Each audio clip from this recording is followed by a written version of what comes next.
학교, 가정, 일상에서 공감과 배려하는 비폭력 대화법.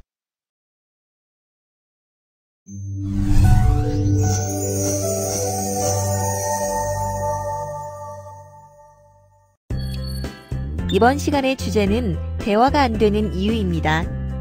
오늘 학습을 통해 대화가 단절되는 원인을 알고 대화가 잘 되기 위한 극복 방법을 알고 실제 적용할 수 있게 되실 겁니다. 그럼 본격적으로 학습을 시작해 보겠습니다.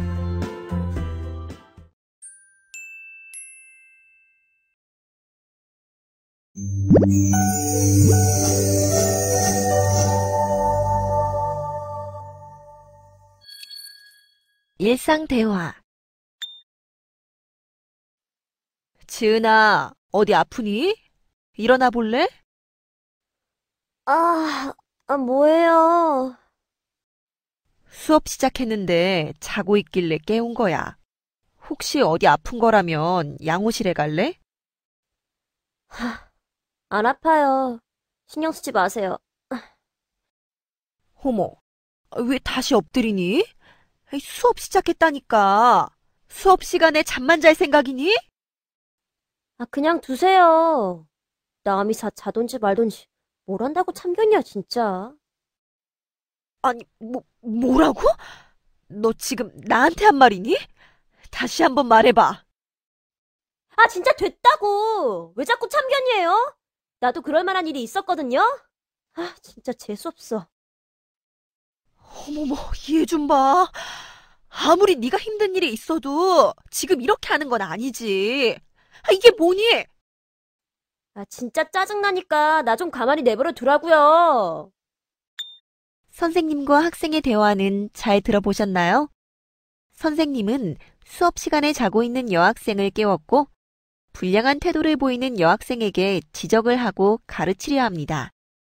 하지만 학생은 자신의 상황을 모르면서 자꾸 혼내기만 하는 선생님에게 감정적으로 반응하며 화를 냅니다.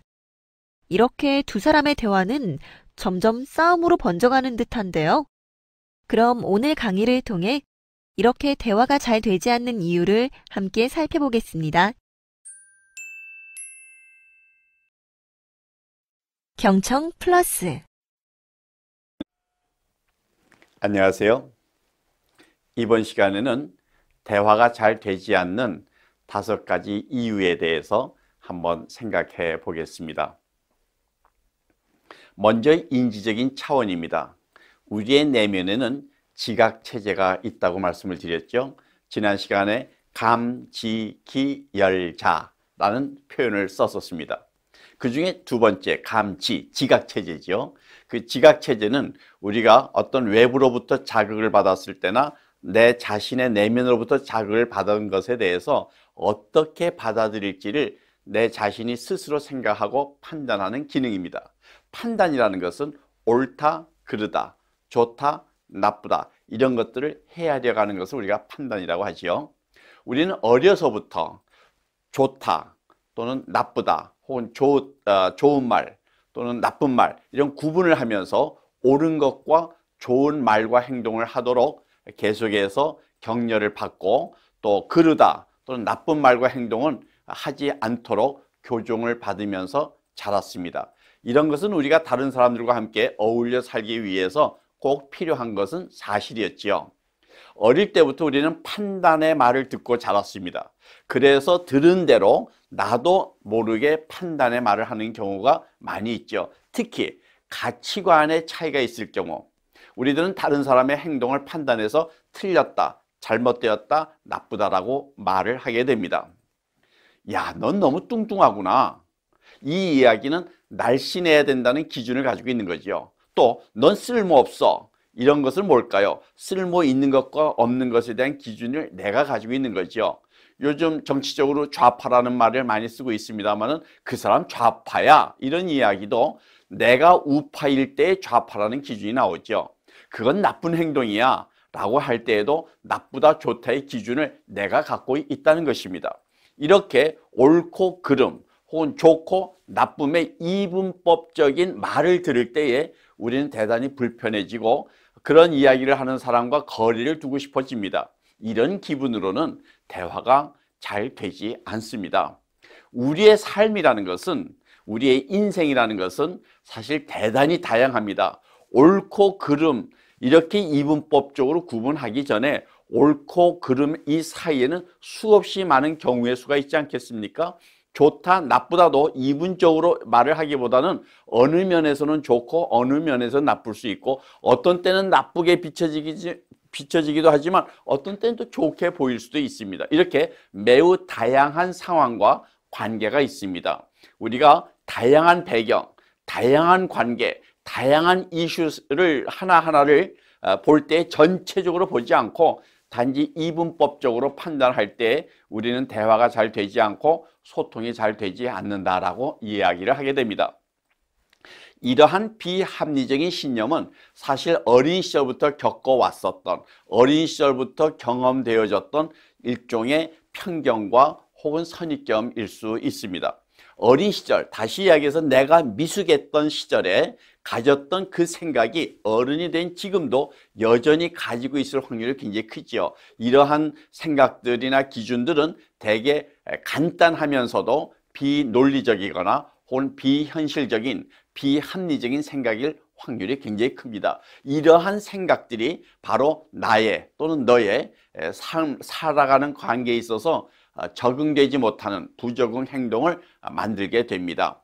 비합리적인 신념의 특징은 경험적으로 타당성도 좀 떨어지거나 혹은 비현실적으로 너무 경직되어 융통성이 없는 경우가 많습니다. 예를 든다면 이것을 해야만 한다 혹은 해서는 안 된다. 이것은 일종의 당위적인 말이죠. 이 해야 한다, 하지 말아야 된다는 것이 보편적인 것도 있지만은 어떤 경우는 그 사람에게만, 그 지역에서만, 또 그 조직에서만 해당되는 경우가 있고 모든 것이 통용되는 것만은 아니라는 것이죠. 예를 들어서 나는 모든 사람에게 인정받아야 된다라고 했을 때 우리가 과연 모든 사람에게 언제나 인정받을 수 있을까요? 그렇지 않습니다. 어떤 사람에게는 인정받을 수 있지만 어떤 사람에게는 인정받지 못할 수도 있습니다. 또 어떤 경우는 인정받을 수 있지만 늘 인정받을 수 있는 것은 아니지 않습니까? 나쁜 행동을 하면 반드시 벌을 받아야 한다. 맞는 말입니다. 나쁜 행동을 하면 벌을 받아야 되죠. 그러나 현실은 어떻습니까? 나쁜 행동을 하는 것도 벌을 지금 받아야 될 수도 있고 또 나중에 받는 경우도 있고 많이 받을 수도 있고 적게 받을 수도 있지 않습니까? 나는 절대로 실패하면 안 된다. 내가 하는 일은 늘 성공해야 된다. 이런 것도 그렇게 되면 참 좋겠지만 사실 비합리적인 목표, 비합리적인 신념이라고 말을 할 수가 있겠죠. 또는 나는 강해야만 된다. 나는 예뻐야만 한다. 나는 날씬해야만 한다. 이런 것도 하나의 어떤 기준이 되는 것이죠. 이 세상은 공평해야 된다. 맞는 말이죠. 그러나 실제 현실이 공평합니까? 그렇지 않습니다. 사랑은 완벽하다. 네, 좋은 이야기입니다. 그러나 사랑이라는 것도 하나의 감정이기 때문에 계속 업앤다운 움직이게 되고 사랑하는 사람과 같이 살면서도 어떤 때는 사랑이 멀어질 수도 있지 않습니까? 우리 자신이 완벽하지 않기 때문에 우리가 하는 일도 이래도 이렇게 완벽한 일은 기대하기가 쉽지 않지요. 이러한 비합리적인 신념을 가지고 있을 때 사람들은 너무 경직되어지거나 혹은 융통성이 없어지는 관계를 갖게 됩니다. 이러한 결과로 말미암아 늘 나 자신에게도 만족하지 못합니다. 또 다른 사람에게도 불만이 생깁니다. 내가 가진 그 기준에 도달하지 못하기 때문에 내가 나를 비난하게 되고 내가 다른 사람을 비난하게 된다는 것이죠. 불만이 생기게 됩니다. 내가 내 자신을 못마땅하게 생각할 뿐만 아니라 다른 사람에게도 못마땅한 불만이 생기게 되죠. 이러한 부적응적인 감정들, 분노감, 수치심, 불안감, 공포감, 압박감, 이런 감정들이 자꾸 생길 수밖에 없고 이런 감정들이 생기게 되면 몸에 영향을 주게 됩니다. 어떤 신념을 가지고 있는 사람과 아주 강한 신념을 가지고 있는 사람과 대화를 하게 되면 감정이 상하게 되고 마음과 마음이 연결되는 것이 정말 쉽지 않습니다. 이러한 대화가 잘 되지 않는 몇 가지 차원 중에서 하나가 정서적 차원이 있는데요. 이 정서적 차원에서 두려움이 크면 클수록 대화가 잘 되지 않습니다. 우리는 서로 말을 주고받는 과정에서 많은 경우가 두려워서 대화를 피하는 경우가 있습니다. 두려움, 무엇에 대한 두려움일까요? 판단당할까 봐, 또는 비교당할까 봐, 혹은 거절당할까 봐, 혹시 이런 이야기를 하다가 서로 충돌될까 봐, 혹은 비난받을까 봐 두려워서 차라리 말을 하지 않는 경우들이 얼마나 많습니까? 배우자 사이에서도, 또 부모 자녀 사이에서도 그렇습니다. 또는 우리가 이야기를 하다 보면 나의 연약함, 나의 부족함이 드러날까 봐 두려워서, 내가 이 얘기를 하면 분명히 저쪽에서 공격을 할까 봐, 공격당할까 봐 두려워서, 우리는 이야기를 해놓고 종종 후회를 할 때가 있습니다. 후회할까 봐 두려워서, 혹은 내가 이런 이야기를 하면 저 사람이 혹시 나를 무시하지 않을까, 그런 두려움 때문에 우리는 이야기를 하지 않는 경우가 너무나 많습니다. 다음은 서로 다름의 차원, 차이가 있습니다. 모든 사람들은 같은 사람이 하나도 없지요. 이러한 차이, 서로 다름의 차이를 수용하는 것이 중요한데요. 이 차이에는 몇 가지 차이가 있겠습니까? 남녀의 차이가 있습니다. 또 성격의 차이도 있습니다. 세대 간의 차이도 있습니다. 또 뇌의 발달, 어떤 발달 주기의 차이도 있습니다. 네, 그러면 먼저 남녀의 차이를 살펴볼까요? 남자들은 일반적으로 뭐 다 그런 건 아닙니다만 통계적으로 보면 거의 대부분이 남자는 어떤 목적을 이루는 성취지향적인 욕구가 굉장히 큽니다. 반면 여성들은 다른 사람과 함께하는 관계 욕구가 크다라고 볼 수가 있죠. 또 듣고 싶은 말은 남자들은 당신이 최고야, 당신 정말 능력 있는 사람이야 하고 나의 능력을 알아주는 것에 우리는 인정 욕구라고 이야기를 하죠. 그런 인정 욕구가 굉장히 큰 반면 여성 같은 경우는 보호받고 싶고 또 사랑받고 싶은 그런 욕구가 굉장히 크다고 볼 수가 있겠습니다. 따라서 남자들이 대화를 할 때에는 결과를 얻어내기 위해서 우리가 대화를 하는 경우가 많습니다. 문제 해결 중심이라고 볼 수가 있죠. 하지만 여성들은 일반적으로 과정과 의사소통, 그 대화 자체를 즐거워합니다. 한 30년 전에 미국의 존 그레이 박사라고 하는 분이 화성에서 온 남자, 또 금성에서 온 여자라는 책으로 전 세계 베스트셀러가 된 적이 있었는데요. 거기에 보면 남자와 여자가 대화가 안 되는 그 이유 중에 하나의 그 젠더의 차이를 든 것이 있었죠. 한번 보시면 좋을 것 같습니다. 두 번째로는 한국에서 잘 알려진 성격의 차이를 우리가 나타낼 때 MBTI 검사라는 걸 하지 않습니까?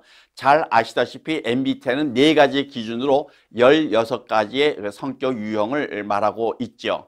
먼저 보시다시피 에너지의 방향, 에 따라서 외향적인 성격이냐 내향적인 성격이냐로 구분을 하고, 인식의 기능에 따라서 감각적인지 오감을 통한 것인지 아니면 직관을 통해서 어떤 정보를 받아들이는지에 대한 구분을 하기도 하고요. 또 어떤 판단을 할 때에 감정, 즉 사람들을 배려하고 사람들과의 관계를 중시 여기는 쪽으로 판단을 하느냐, 아니면은 어떤 사물, 어떤 일을 해나가는 데 있어서 논리적인 사고형으로 가느냐, 또 라이프 스타일, 생활 양식에 따라서는 어떤 생활 판단을 하는 데 있어서 어떤 계획을 세우고 꼼꼼하게 가는 경우도 있고, 인식형이라고 하는 것은 어떤 그 현상에 충실하는 형태이긴 합니다만은 이러한 여러 가지의 그 성격이 서로 다를 때 우리들은 대화가 잘 안 될 때가 있습니다. 이러한 16가지 성격들은 각각 고유한 성격입니다. 어떤 것이 좋고 나쁘게의 그런 차이가 아니고요. 서로 짜서 다르다는 것이죠. 이러한 정반대 유형끼리는 서로 이해하기가 어렵죠. 사실은 그게 매력이기도 합니다만은 성격의 차이 때문에 대화가 잘 안 될 경우가 많이 있습니다. 또 세 번째로 우리가 생각할 것은 세대의 차이가 있습니다.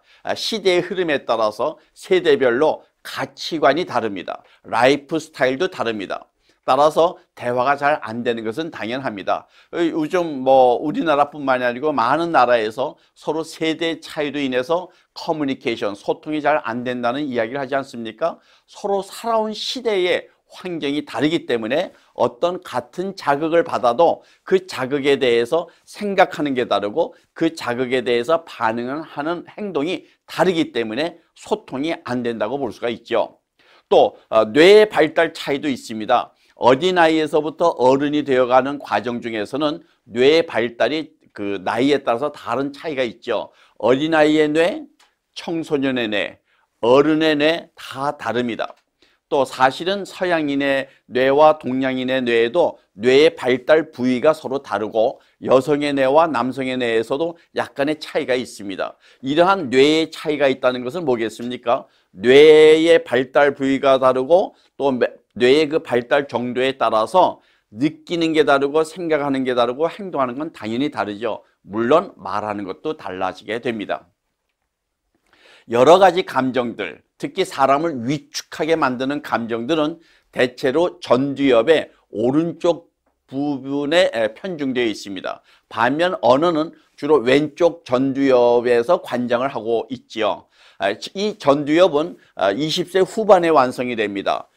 이 뒤에서부터 뇌가 이렇게 발달돼서 이 맨 앞을 우리가 전두엽, 전두엽 중에서 가장 앞에 있는 것은 추론을 하거나 판단을 하는 기능을 가지고 있습니다. 그래서 우리가 20세를 성인으로 보는 것은, 미성년자에서 성인으로 넘어가는 것은 뇌의 발달의 그 완성도에 따라서 이루어지는 것인데요. 전두엽이 잘 발달해야 언어를 구사하는데 대화가 잘 이루어질 수 있습니다. 이러한 지적인 부분과 정서적인 부분이 대화에서 거의 대부분을 차지하고 있습니다. 따라서 뇌의 발달의 차이가 대화에도 많은 영향을 미친다고 볼 수가 있겠죠. 물론 태도의 차원에서도 우리는 서로 소통하는데 차이가 느껴질 수가 있습니다. 어떤 사람은 우울한 태도, 또 비판적인 태도, 혹은 이기적인 태도로 인해서 대화가 서로 잘 되지 않을 때가 있지 않습니까? 먼저 우월한 태도를 가진 경우입니다. 우월한 태도를 가진 것은 자기 자신을 다른 사람보다는 내가 좀 더 낫다고 여기는, 교만하다는 표현을 쓰기보다도 어쨌든 다른 사람보다는 그래도 내가 좀 많은 지식을 가지고 있거나 경험을 가지고 있다는 생각 때문에 다른 사람을 대하는 태도가 내가 너보다 낫다. 에릭 번이라는 사람의 이론을 빌리자면 I am okay, you are not okay의 태도를 갖는 것이죠. 따라서 이런 사람은 다른 사람을 대할 때 눈빛과 표정과 몸짓과 이 비언어적인 것은 물론이거니와 대화를 할 때에도 마치 가리키려는 듯한 태도, 좀 더 우월한 것을 나타내려는, 상대방을 약간 깔보거나 무시하거나 너는 내 말을 들어야 된다는 그런 태도를 가지고 대화하는 경우들이 많이 있죠. 그런 태도로 대화를 할 때 상대방은 열등감을 느끼게 됩니다. 혹은 상대방을 위축하게 됩니다. 아니면 자기 자신이 못났다라는 것을 보이지 않기 위해서 오히려 공격적이 되기도 하고, 또 나도 그렇게 모르는 것이 아니다, 부족하지 않다, 나도 잘났다는 걸 보여주기 위해서 우월하게 경쟁을 하고 거기에다가 에너지를 쏘게 됩니다. 그 결과 어떻게 되겠습니까? 마음과 마음이 멀어지고 대화가 단절되어지고 공격과 방어적인 대화가 이루어지게 된다는 것이죠. 두 번째로는 비판적인 태도입니다. 사람들은 자기가 옳다고 믿는 것을 위해서 살아갑니다.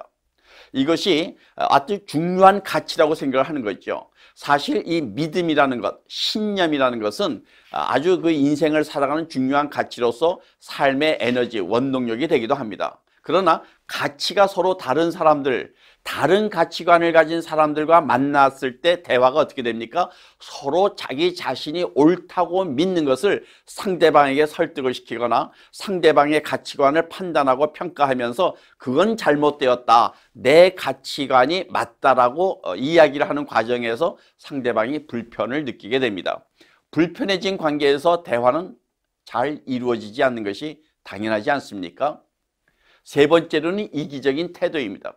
우린 누구나 자기 자신을 위해서 살아갑니다.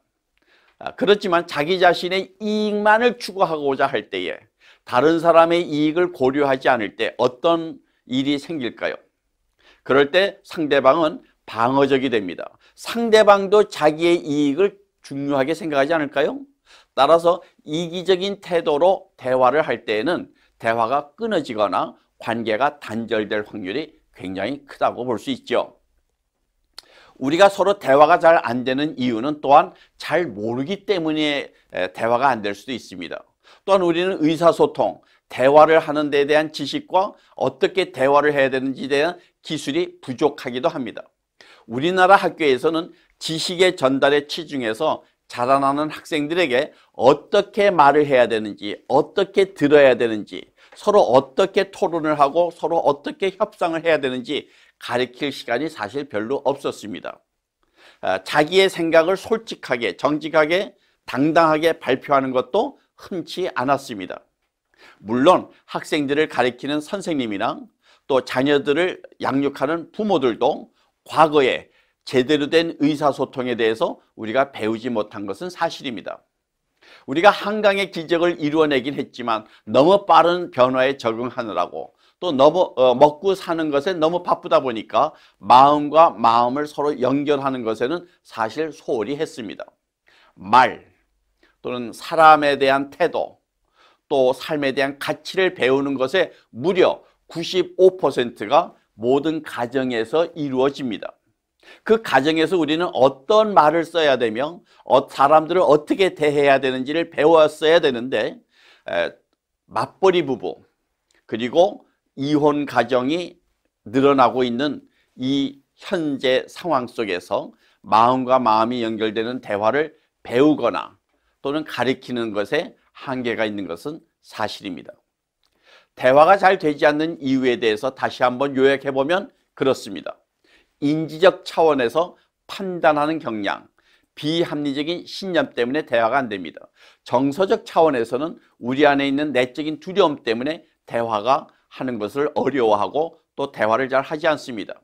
또 성격적 차원에서 서로 다름의 차원에서는 남녀의 차이, 성격의 차이, 세대의 차이, 그리고 뇌의 발달의 차이 때문에 혹은 태도상으로는 우월한 태도냐, 비판적인 태도냐, 이기적인 태도냐 때문에 대화가 잘 안 되기도 합니다. 물론 우리가 어떻게 말하고 어떻게 들어야 되는가에 대한 대화 교육도 부족했습니다. 차이에 대한 교육도 부족했습니다. 의사소통에 대한 기술과 훈련도 받지 못했습니다. 때문에 이러한 여러 가지 이유들로 인해서 우리는 다른 사람과 원만한 대화, 풍성한 대화, 좋은 관계를 맺는 것이 참 쉽지 않았던 것은 사실입니다. 자, 그렇다면 어떻게 하면 대화가 잘 될 수 있을까요? 마음과 마음이 연결되는 MVC 대화를 여러분께 추천합니다. 말이 바뀌면 관계가 달라집니다. 관계가 달라지면 성과도 달라집니다. 우리의 행복이라는 것은 느낌이고 개인적인 생각이죠. 개인적인 자신들의 그 욕구가 충족이 되면 우리가 행복해지는데요. 느낌도 무시를 당하면, 내 욕구와 필요가 무시당하면 어떤 결과가 오겠습니까? 그리고 다른 사람으로부터 일방적으로 어떤 강요를 들으면 우리는 마음이 어떻습니까? 마음이 연결되지 않습니다. 소외감을 느끼게 됩니다. 하지만 서로 쌍방의 마음과 마음이 연결되는 대화로 바꿀 수 있다면 우리들의 관계는 어떻게 되겠습니까? 아내와 남편의 마음이 연결되고 부모와 자녀의 마음이 연결되고 선생님과 학생들의 마음이 연결되고 상사와 부하의 마음이 연결되어진다면 그 성과는 또 얼마나 크게 달라질까요? 판단하는 말, 비합리적인 신념, 여러 가지의 차이점들, 말하는 태도의 문제, 부족한 대화 교육, 그에 따른 학교와 가정에서 생기는 크고 작은 여러 문제들, 이에 대한 종합적인 솔루션으로 저는 비폭력 대화를 제안합니다. 비폭력 대화를 통해서 우리는 나의 감정을 알고 다른 사람의 감정을 잘 알아차리고 다룰 수 있게 되어집니다. 뿐만 아닙니다. MVC를 통해서 나의 느낌과 욕구, 필요를 알게 되고 그래서 자기 자신을 만나게 되어집니다. 또한 이 MVC를 통해서 다른 사람의 느낌과 욕구와 필요를 알게 되고 다른 사람과 연결을 할 수가 있습니다. MVC를 통해서 나이에 상관없이, 지식에 상관없이, 또 재산에 상관없이, 학력에 상관없이 마음과 만나는 연민의 대화가 가능해지고 풍성한 관계를 만들어 나갈 수가 있습니다. MVC를 통해서 갈등이 있는 곳에 연민을 기본으로 하는 중재가 가능해집니다. MVC를 통해서 내 삶의 감사가 더 늘어나게 되고 그리고 내 삶이 좀 더 풍요로운 삶 속에서 원만한 인간관계를 맺을 수가 있습니다. MVC를 통해서 활기찬 학교, 편안한 가정, 그리고 풍요로운 풍성한 인간관계를 만들어 나갈 수 있게 됩니다.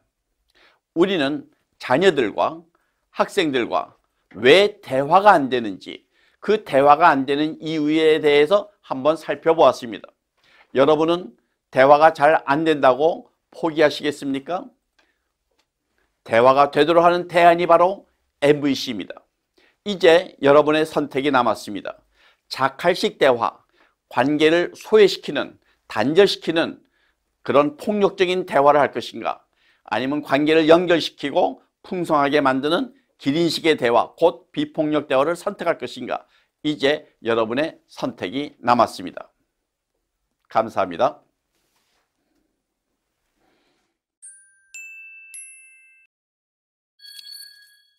MVC 대화. 지은아, 어디 아픈 거니? 선생님이 걱정되어서 그러는데 일어나 볼래? 아니에요. 얼굴이 안 좋네. 몸이 좋지 않은 거라면 선생님하고 같이 양호실에 갈래?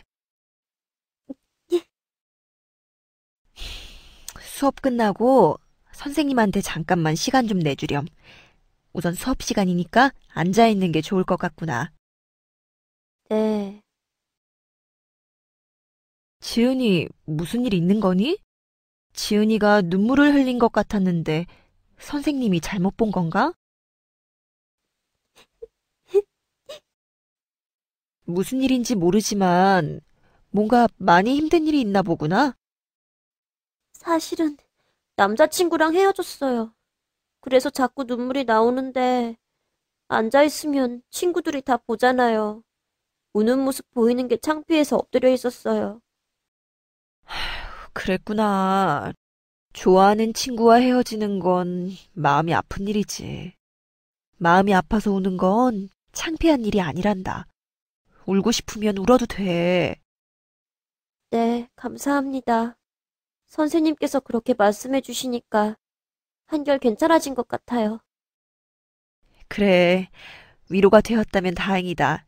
말하기 힘들었을 텐데. 선생님에게 말해줘서 고마워. 언제든 힘들면 선생님에게 와서 이야기하렴. 자신의 입장과 감정을 내세우지 않고 비폭력 대화를 나눈 선생님과 학생의 대화를 잘 보셨나요? 선생님은 학생을 혼내기보다 힘든 점이 무엇인지 학생에 대해 알고 이해하려는 노력을 했습니다. 이에 학생은 선생님의 마음을 알고 서로의 차이를 극복해 소통을 나눌 수 있었습니다.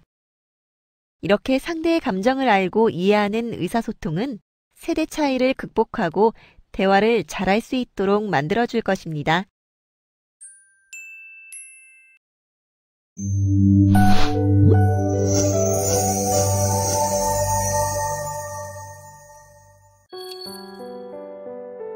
자신의 감정과 욕구를 아는 사람들은 자기 내면에 GPS를 갖고 있는 것이나 같다. 내면의 GPS는 인생을 살아가는 동안 여러 선택의 순간에서 자신의 생각과 욕구와 일관된 선택을 하도록 도와준다.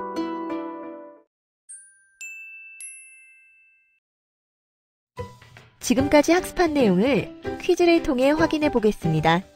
총 2개의 문제가 주어지며 기회는 2번입니다.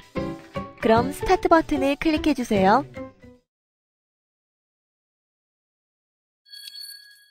오늘 학습은 즐거우셨나요? 학습한 내용 중 핵심 내용을 다시 한번 확인해 보시기 바랍니다. 정리하기 내용은 다운로드와 인쇄를 통해 활용하실 수 있습니다.